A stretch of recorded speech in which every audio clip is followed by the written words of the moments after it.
오늘 우리에게 주시는 하나님의 말씀은 히브리서 11장 22절 그리고 창세기 50장 24절에서 26절의 말씀입니다. 우리 한 목소리로 봉독하도록 하시겠습니다.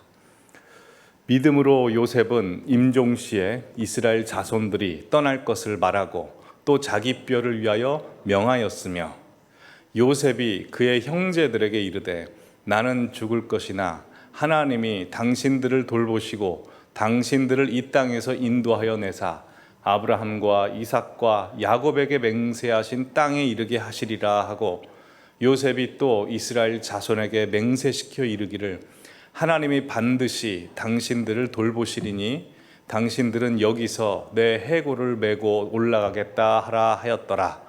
요셉이 110세 죽음에 그들이 그의 몸에 향제로를 넣고 애굽에서 입관하였더라. 아멘. 우리가 살면서 여러 가지 준비를 해야 합니다. 초등학교 입학하기 전에는 초등학교 입학할 준비해야 되고, 대입 수능시험 보기 전에는 수능시험을 준비해야 합니다. 취업을 해야 하는 자녀들은 취업 준비를 해야 하고, 결혼 준비를 해야 하는 자녀들과 그 부모님들은 결혼 준비를 해야 하죠.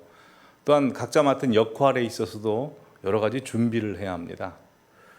한 20년 전 신학교를 다닐 때 어떤 목사님이 목회자가 되려면 항상 목회자는 3가지를 준비하고 있어야 된다고 그랬습니다. 첫 번째는 복음을 어디서든지 전할 준비가 되어 있어야 된다고 했습니다. 설교할 준비, 즉 하나님 말씀을 전하는 자로 부름을 받았기 때문에 어느 순간 누구에게 하나님께서 전해주신 말씀을 전해야 합니다. 준비가 되어 있어야 되고, 두 번째는 이사할 준비가 되어 있어야 된답니다. 하나님께서 부르셔서 떠나라고 하시면 떠나고, 멈춰서라고 하면 멈춰설 준비가 되어 있어야 됩니다. 세 번째는 죽을 준비가 되어 있어야 된다고 했습니다. 그 목회자는 죽음까지도 하나님 앞에 올려드리는 산 제사가 되어야 되고 메시지가 되어야 하기 때문에 주의 사역을 끝까지 잘 감당하는 모습으로 죽을 준비도 잘 되어 있어야 됩니다. 이 3가지 준비가 잘 되어 있는가 하면 제 자신을 돌아봅니다.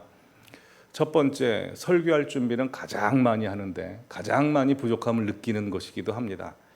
근데 인간적으로 참 고급지게 좀 품격 있게 말씀을 전하려고 했는데, 이제는 그러기보다 하나님께서 전해주시는 말씀을 그대로 생으로 전할 수 있는 사람이 되어야 되겠다 하는 생각을 하게 됩니다. 두 번째로, 이사할 준비가 되어 있는가? 항상 하고 있습니다. 저희 교회 부임한 이후부터는 뭘 제가 안 삽니다. 뭐가 없어서 안 사는 게 아니, 뭐 대단한 각오를 해서 안 사는 게 아니고요. 옛날에 많이 사놨습니다. 그래가지고 살 것이 없습니다.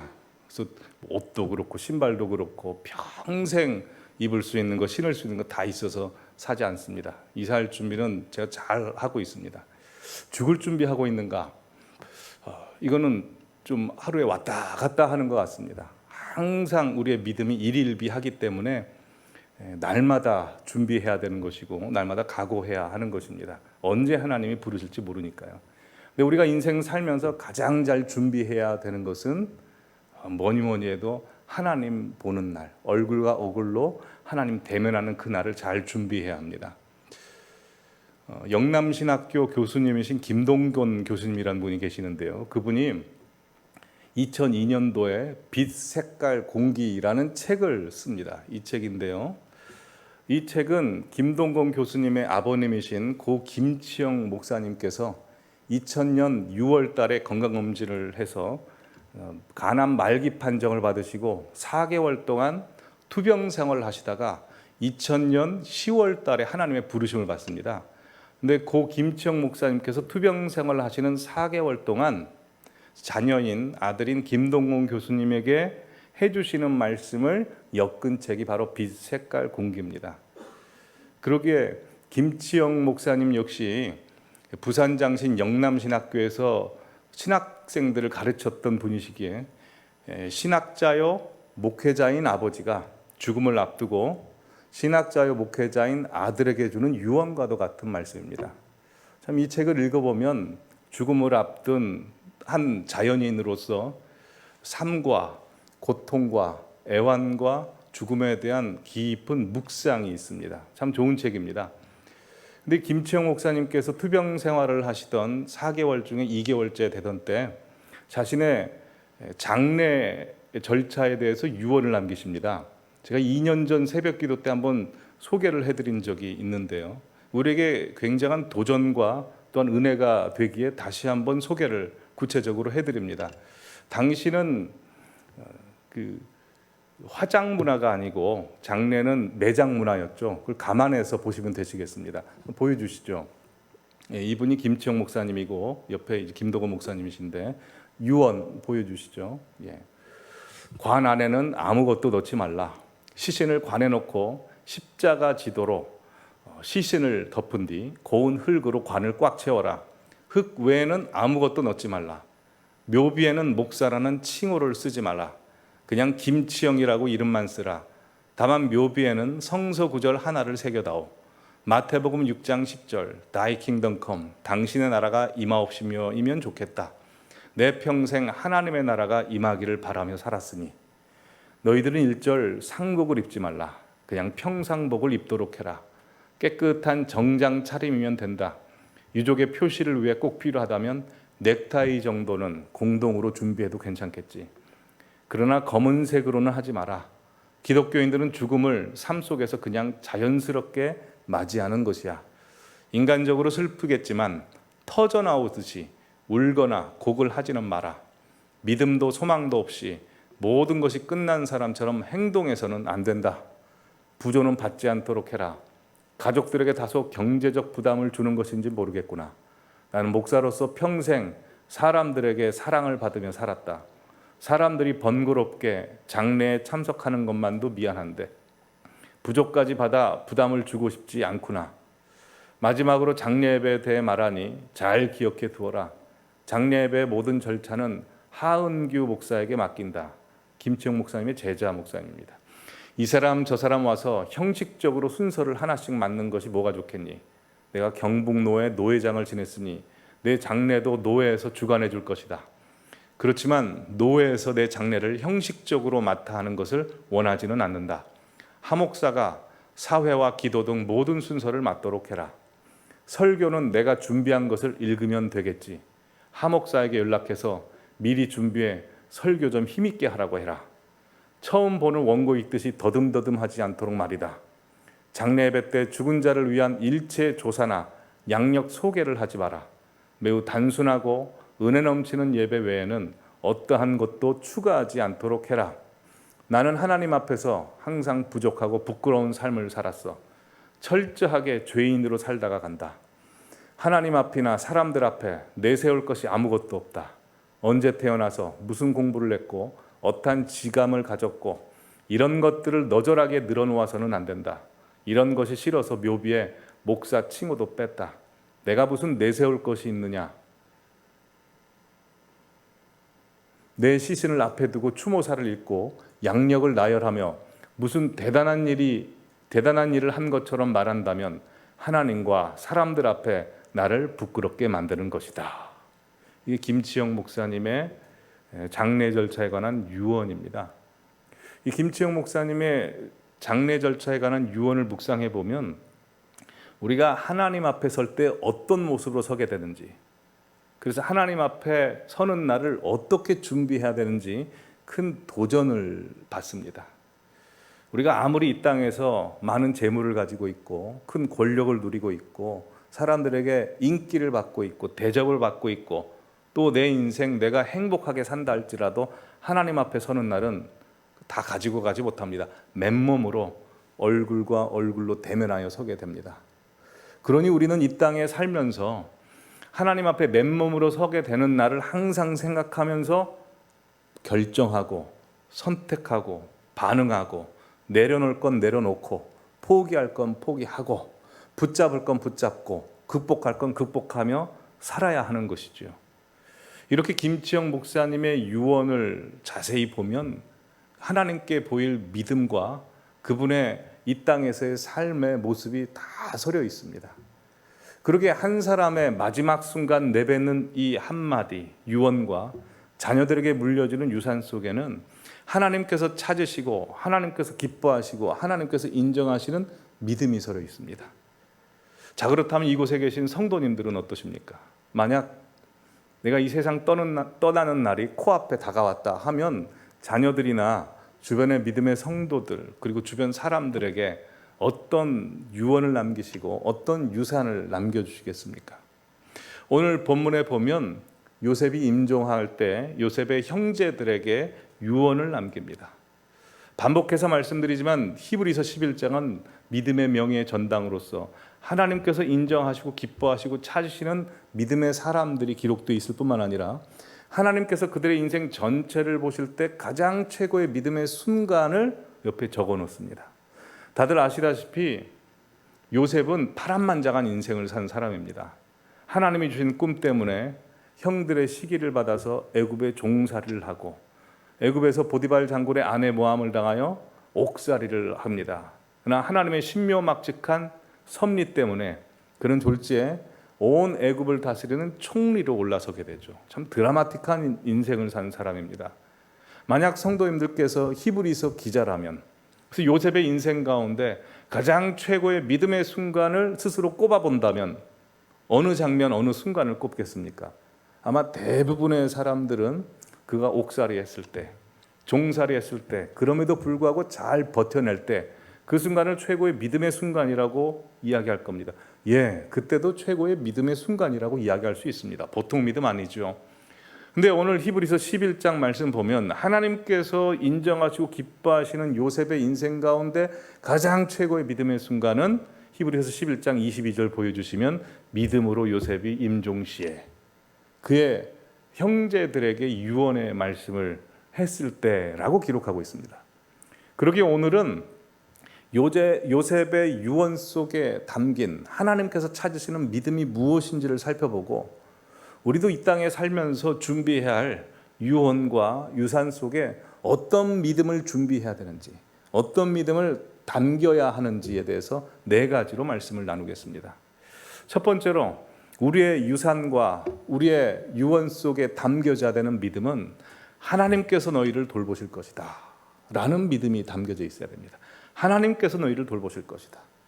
창세기 50장 24절 25절 보시면 요셉이 형제들에게 이런 유언의 메시지를 합니다. 빨간 글씨만 보면 나는 죽을 것이나 하나님이 당신들을 돌보실 것이다. 하나님이 반드시 당신들을 돌보실 것이다. 묵상해 보면 이 굉장히 은혜스러운 말씀입니다. 여러분, 요셉이 몇 세 총리가 된 줄 아십니까? 창세기 41장 46절 말씀 보면 30세 총리가 됩니다. 그리고 요셉이 몇 세에 죽냐면 50장 26절 보시면 110세에 죽었습니다. 그럼 요셉이 총 몇 년간 총리직을 감당한 겁니까? 이게 밤이라서 계산이 잘 안 되십니까? 예, 80년 동안 총리직을 감당했습니다. 여러분, 애굽이란 대제국에서 80년 동안 총리직을 감당했다면 여러분, 어떤 독재를 한 사람보다 정말 많이 통치한 사람입니다, 요셉이. 그럼 그의 권세와 위세와 명예가 얼마나 대단하겠습니까? 그러게 창세기 50장에 보면 요셉의 권세가 얼마나 대단했는지 잘 보여줍니다. 여러분, 우리나라 옛말에 이런 말이 있죠. 정승집에 개가 죽으면 조문객이 몰려온다, 뭐 많다, 이런 말이 있지 않습니까? 창세기 50장 1절에 3절 말씀 보시면 요셉의 아버지 야곱이 죽습니다. 그때 2절 보시면 아버지 야곱의 시신을 수종드는 의원이 있고요, 그가 야곱의 몸에 향으로 처리를 합니다. 그리고 장례식을 3절에 보시면 40일을 합니다. 그리고 애굽 사람들이 70일 동안 애곡합니다.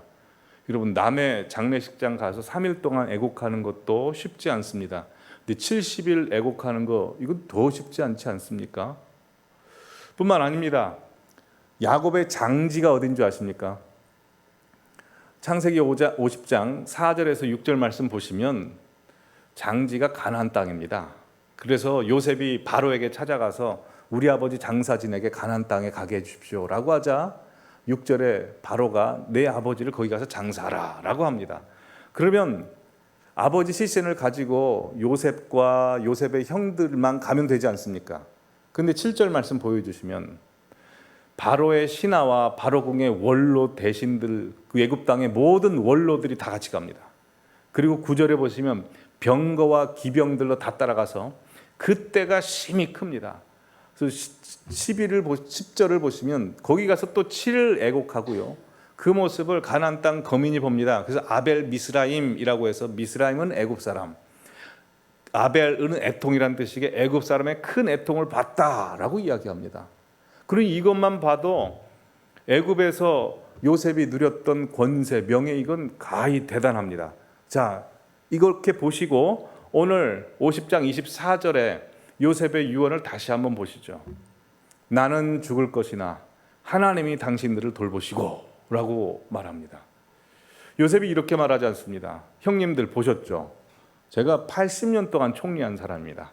제 말 한마디에 아버지 장례식 때 수많은 사람들이 동원됐고요. 80년 동안 내가 총리직 하면서 애굽에 힘 있는 사람과 다 인맥을 쌓아놨습니다. 그리고 80년 동안 제가 알게 모르게 여기저기 재산도 다 숨겨놨습니다. 쌓아놨습니다. 그러니 앞으로 걱정하지 마십시오.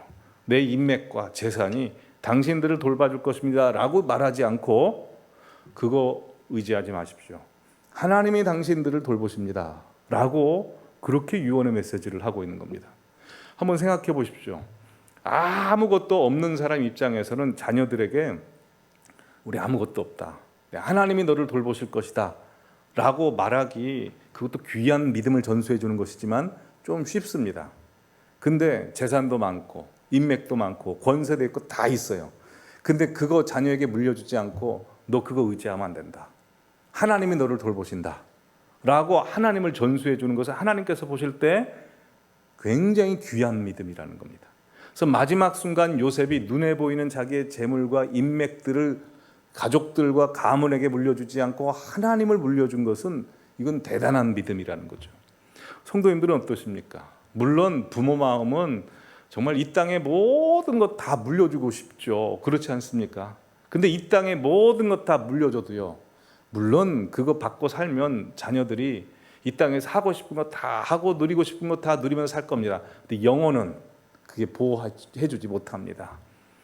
아무리 다 가져도 그것이 그들을 세워줄 수가 없습니다. 오직 하나님만이 우리 영적인 면뿐만 아니라 우리 죽음 이후까지, 또한 이 땅에 사는 물질적인 것까지 다 보호하시고 통치하시는 분입니다. 보이지 않는 하나님의 더 정확하고 더 진짜 큰 세계의 복들을 우리에게 주시는 분이십니다. 그러기에 찬송가 310장 가사를 보시면, 하나님의 은혜로 있을 데 없는 자 왜 구속하여 주는지 난 알 수 없도다. 내가 믿고 또 의지함은 내 모든 형편 그냥 아시는 주님이 아닙니다. 잘 아시는 주님입니다. 늘 보호해 주실 것을 나는 확실히 아네. 저 찬양 가사는 좀 새 찬양입니다. 근데 옛날 찬양 가사가 참 은혜스럽죠. 늘 돌보아 주십니다. 정확히 아시는 분. 그러니 사도 바울도 예배석 교인들과 이별할 때 사도행전 20장에 보시면 다른 것 부탁하지 않습니다. 내가 주와 은혜의 말씀에게 너희를 부탁한다 라고 이야기합니다. 모세도 기력이 생생했음에도 불구하고 기꺼이 떠날 수 있는 것은 자기가 이스라엘 백성들을 통치한 것이 아니고 하나님이 돌보신다는 것을 알기 때문이죠.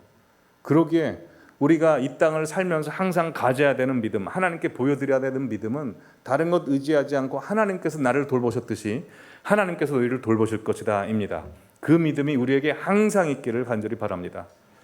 두 번째로 우리의 유언과 유산에 새겨 있어야 될 믿음은 현실과 상황을 붙들지 말고 하나님의 약속을 붙들어라 입니다. 현실과 상황을 붙들지 말고 하나님의 약속을 붙들어라 입니다. 오늘 본문 창세기 50장 24절 다시 보시면 요셉이 죽기 전에 나는 죽을 것이나 하나님이 당신들을 돌보실 것이다 말씀하고 나서 이어서 말씀하는 것은, 한번 그 이어서 나오는 말씀을 같이 읽어보실까요? 시작. 당신들을 이 땅에서 인도하여 내사 아브라함과 이삭과 야곱에게 맹세하신 땅에 이르게 하시리라 라고 말씀합니다. 여러분들, 이 말씀이 보통 말씀이 아닙니다. 이 말씀은 너희들 앞으로 고생하게 될 것이다. 애굽 사람들이 너희를 괴롭게 할 것이다. 이 말씀입니다. 왜냐하면 야곱과 이삭과 아브라함에게 하신 말씀이 이겁니다. 창세기 15장 13절 14절 보시면 아브라함이 횃불 언약을 하나님과 함께 할 때 이때 하나님께서 말씀해 주십니다. 네 자손이 이방에서 객이 되겠고 400년 동안 애굽 사람이 네 자손을 괴롭게 할 것이다. 이 말씀입니다. 자, 요셉은 죽기 직전에 모든 것을 다 누리고 있었던 사람입니다. 그리고 요셉의 가족들과 야곱의 아들들은 애굽 땅에 와서 VIP 대접을 받고 있습니다. 현실은 영화와 북입니다. 자, 그러면 사람의 입장에서요, 현실을 붙들지 하나님의 약속 붙들기가 어렵습니다. 그렇지 않습니까? 근데 요셉은 그렇지 않습니다. 자기가 그 부귀영화를 다 누리지만 마지막 순간에 붙잡는 것 보니까 현실 안 붙들고 하나님의 약속의 말씀 붙듣습니다. 근데 이 말씀이 보통 말씀이 아니죠. 한번 생각해 보시죠. 우리가 정말 힘들어요. 근데 이 강단에서 하나님께서 나에게 주시는 말씀은 조금만 참아라. 내가 극복하게 해줄 거다. 소망을 줄 것이고 너에게 복 줄 것이다. 이 말씀은 참 어려운 힘든 중에도 붙들기가 쉽습니다. 왜냐하면 내가 원하는 말씀이고 내가 바라는 소원의 말씀이기 때문입니다. 근데 반대로 내가 잘 나갑니다. 근데 강단에서 또한 하나님의 말씀이 선포될 때는 망한다. 괴로움이 올 것이다. 고통이 올 것이다. 라고 하면 그 말씀 붙들기 쉽습니까? 내가 원하는 말씀, 내가 원하는 바와 다르기 때문에 붙들기가 어렵습니다. 그 성경의 역사를 보면 사람들이 원하지 않는 말씀인데 하나님 말씀임으로 선포했을 때 사람들이 다 거부합니다. 주전 8세기가 있습니다. 그때는 북이스라엘 남유다가 가장 호황을 누렸던 시기입니다. 국방력이 가장 강했고 영토가 가장 넓었고 농업이 발달됐고 무역이 좋았습니다. 대외관계에서도 다 좋았습니다. 눈에 보기에 다 좋았습니다. 근데 하나님께서 그 시기에 집중적으로 선지자를 보내십니다. 아모스, 호세아, 미가, 이사야, 그리고 7세기에는 예레미야까지 보내십니다. 그러면서 주구장창 그들의 입에서 나오게 했던 하나님의 말씀은 너희들 멸망한다. 그따위로 살면 다 하나님께서 쓸어버리신다 했습니다. 사람들 그 말씀 좋아하지 않았죠. 예레미야가 너무나 고통스러워서 예레미야 20장 8절에 이렇게 고백합니다. 내가 말할 때마다 외치며 하나님의 말씀대로 파멸과 멸망을 선포함으로 여호와의 말씀으로 말미암아 내가 종일 치욕과 모욕거리가 됨이니이다. 네. 하나님께서 원하시는 메시지를 선포했더니 사람들에게 비난과 조롱과 고통과 박해를 당하는 겁니다. 대신 거짓 선지자들은 사람들이 원하는 말 해줬죠. 평안하다, 잘 될 겁니다. 선동하고 선포했습니다. 그래서 사람들이 많이 몰려들었습니다. 노아 시대 때도 마찬가지입니다. 노아 시대 때도 하나님의 홍수 심판에 대한 메시지 사람들이 원하지 않는 메시지입니다. 다 거부하고 노아만 믿었습니다. 롯도 그랬죠. 우리가 창세기 19장 봤을 때 천사가 아브라함 때문에 소돔성에 와서 롯에게 불로 심판하실 것을 말씀했습니다. 롯은 겨우겨우 믿었습니다. 근데 롯의 사위들은 비웃었더라 라고 되어 있습니다. 자, 우리에게로 한번 적용해 보죠. 우리는 하나님을 믿는 사람이고 이 성경을 믿는 사람입니다.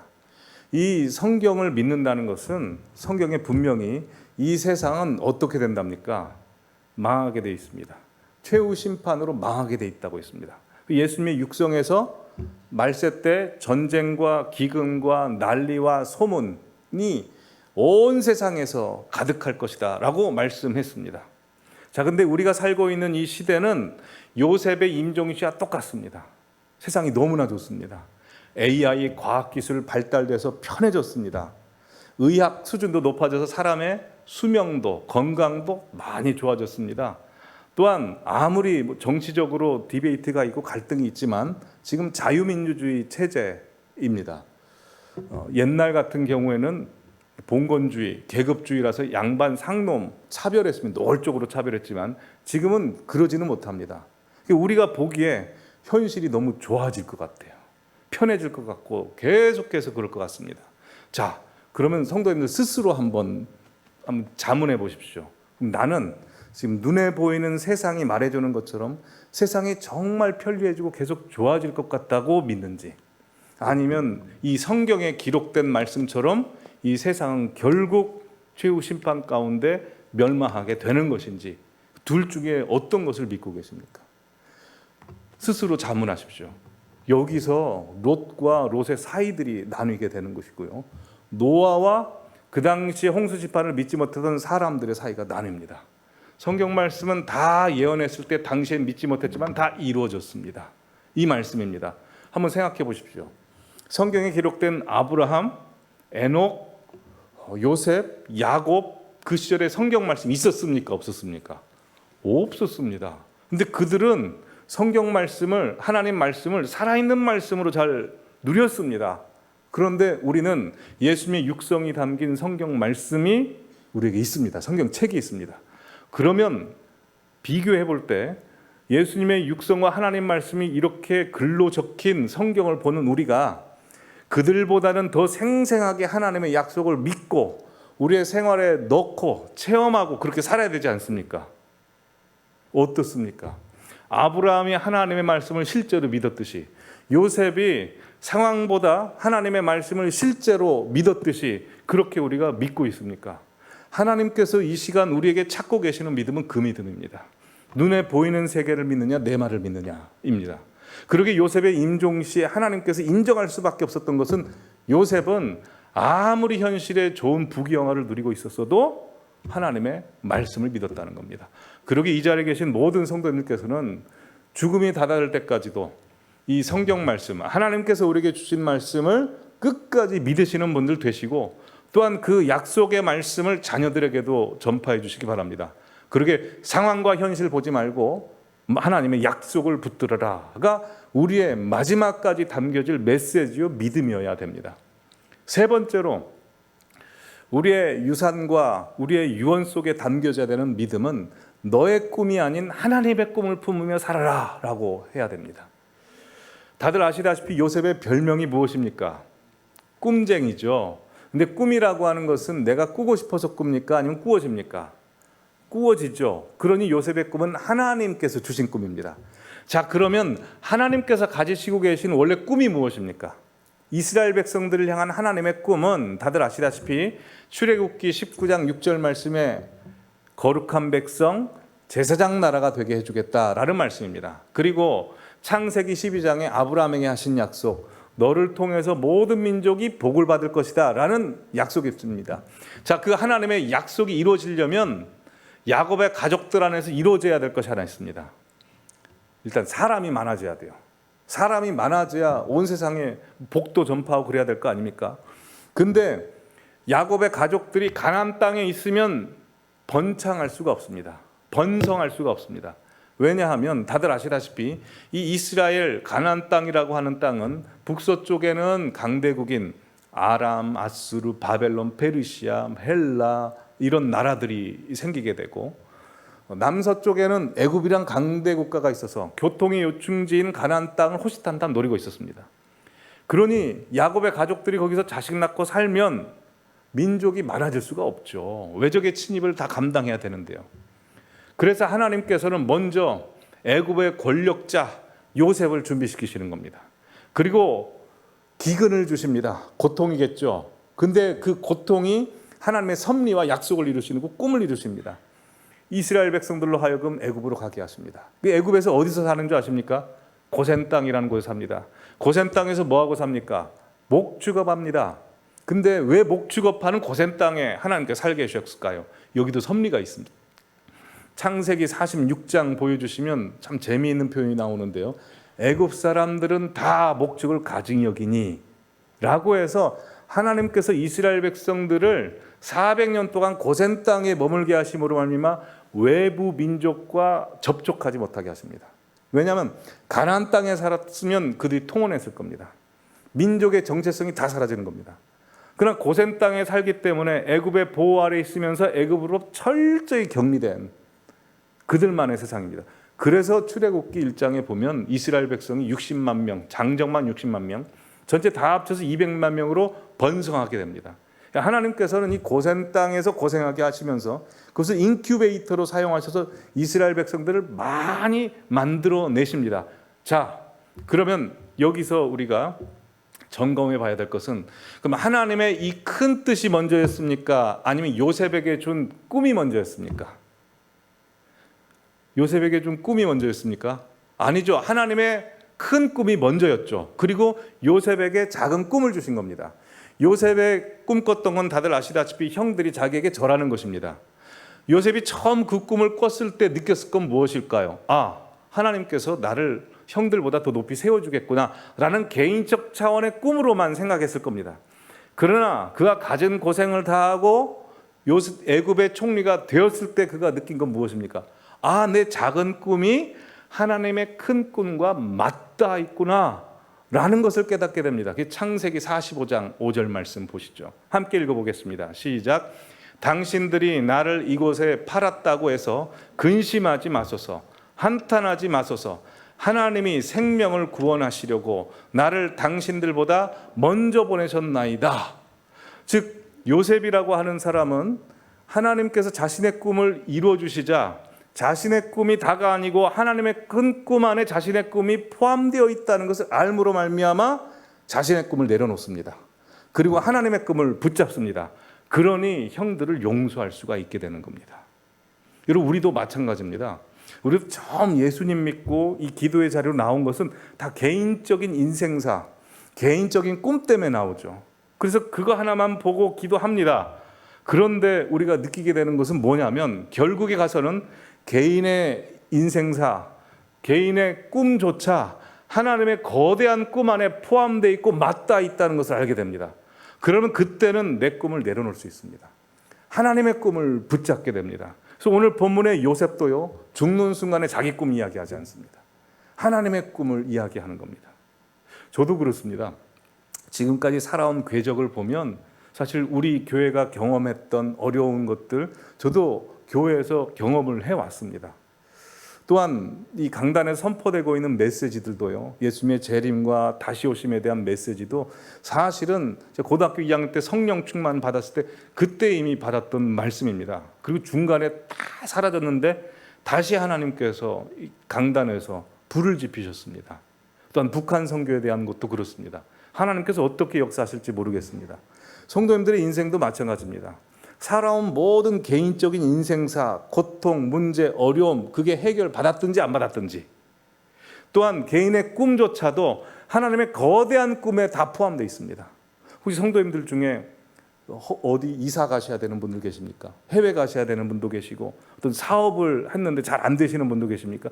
그 모든 인생사를 생각해 보시면 하나님의 거대한 꿈과 맞닿아 있습니다. 그리고 먼저 그의 나라와 그의 의를 구하게 하시는 겁니다.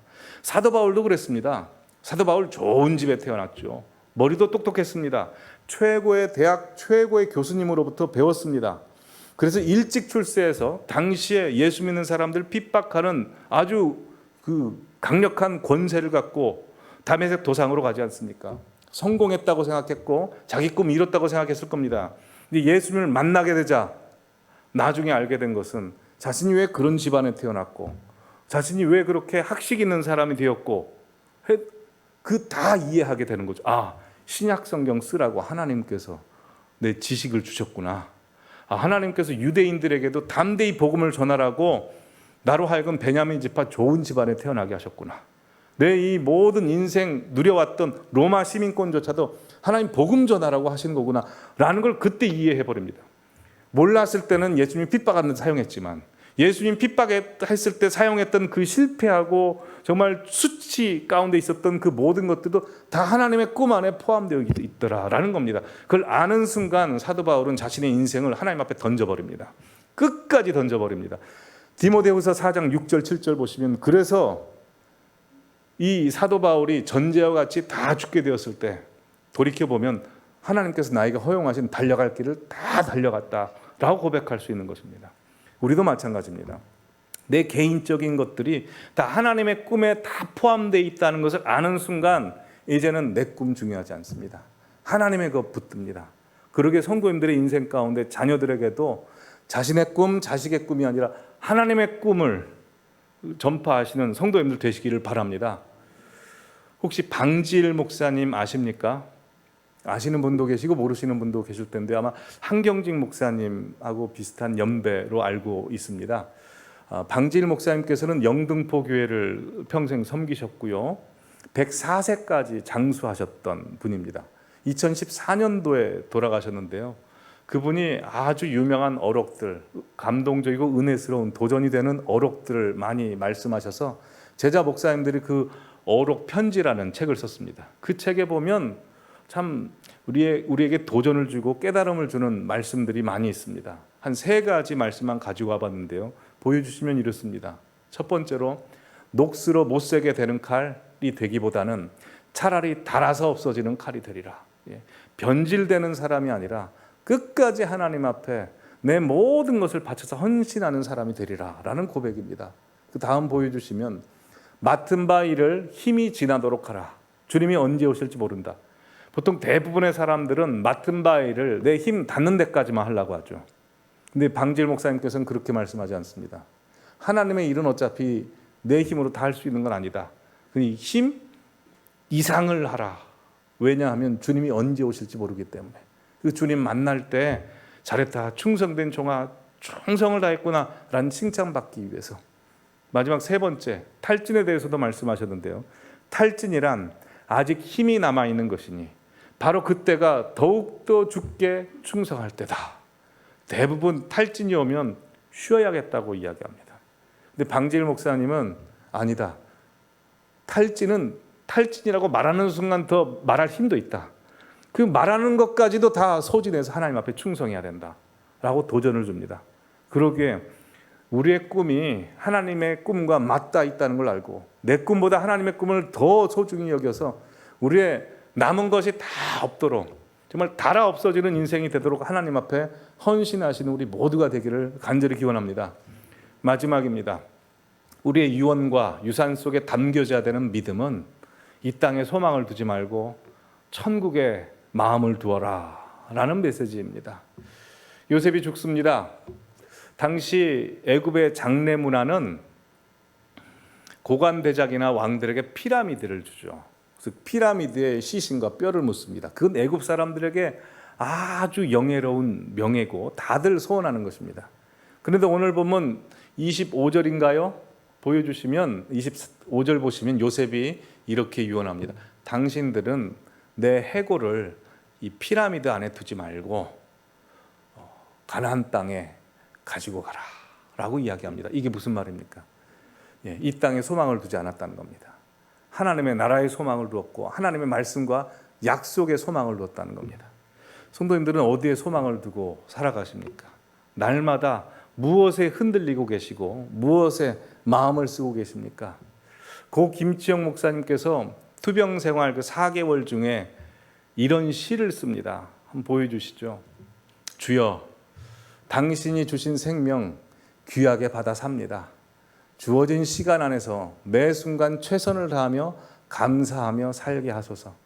당신이 오라 부르시면 이 세상을 떠날 때 미련이 남아 뒤돌아보지 않게 하소서.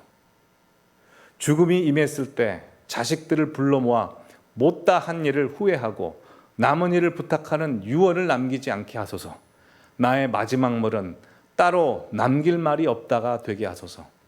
그래서 함께 산책 갔다가 먼저 집으로 떠날 때처럼 자연스럽게 먼저 간다고 말하며 그렇게 떠날 수 있도록 가소서. 이렇게 유언을 메시지를 남깁니다. 여러분, 우리도 인생 살면서 날마다 붙들어야 되는 것은 이 땅이 아니고 천국 소망입니다. 그러게 항상 마음속에 기억하십시오. 예수님이 우리에게 어떤 믿음을 주셨는지, 내게 주신 믿음이 이 땅의 것 때문에 좌지우지 흔들릴 믿음을 주셨는지, 아니면 어렵고 힘든 과정 속에서도 기뻐하고 행복하고 찬양할 수 있는 믿음을 주셨는지 성도님들의 삶을 통해서 드러내시기를 바랍니다. 항상 기뻐하라고 했습니다. 그 항상은 언제일까요? 일이 잘 되고 좋을 때 기뻐하는 건 세상 사람들도 합니다. 고통스럽고 어렵고 힘들고 괴로울 때 죽음이 임박했다 할지라도 기뻐할 수 있는 믿음을 하나님께서 주셨습니다. 그 믿음이 나에게 있다는 것을 자녀들에게 보여주시고 세상 살 동안 보여주시기를 바랍니다. 그것이 하나님께서 우리에게 찾고 계시는 믿음입니다. 마지막으로 이 찬양 가사를 함께 나눴으면 좋겠는데요. 이 몸의 소망 무언가입니다. 찬양팀 나오시기 바랍니다. 가사를 보면 이 몸의 소망 무언가, 우리의 소망은 오직 주 예수 그리스도뿐일세. 우리 주 예수 그리스도 밖에는 믿을 리 아주 없습니다. 세상에 믿을 사람 없죠. 계속해서 무섭게 바람 부는 밤 물결이 높이 설렐 때 우리 주 크신 은혜 소망의 닻을 주십니다. 세상에 믿던 모든 것 끊어질 날이 옵니다. 하지만 구주의 언약은 항상 계속되기에 주님의 말씀이 내 소망 되게, 내 소망은 더욱더 큽니다. 4절, 결국 우리가 바라던 천국에 올라가 하나님 앞에 배울 때 이 땅에 살면서 참 부끄럽고 죄인인 건 많은데 그럼에도 불구하고 우리 주님께서 십자가의로 우리를 덮으사 우리를 의롭게 하시사 어여시 바로 주님 앞에 서서 얼굴과 얼굴로 대면하게 됩니다. 그래서 후렴에 이렇게 고백하죠. 주님만이 나의 반석이십니다. 주님만이 나의 반석이시에 세상의 재물과 세상의 것에 우뚝 서지 않고 주님 반석 위에 서겠습니다. 주님 반석 위에 서겠습니다. 이 시간 힘차게 우리 주님 앞에 이 고백을 하며 찬양 올려드리겠습니다. 몸에서 만무행다 우리 주 예수 그리스도 우리 주 예수 밖에는 믿음이 아주 없도다. 굳건한 반석이시니 그 위에 내가 서리라. 그 위에 내가 서리라. 무섭게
위에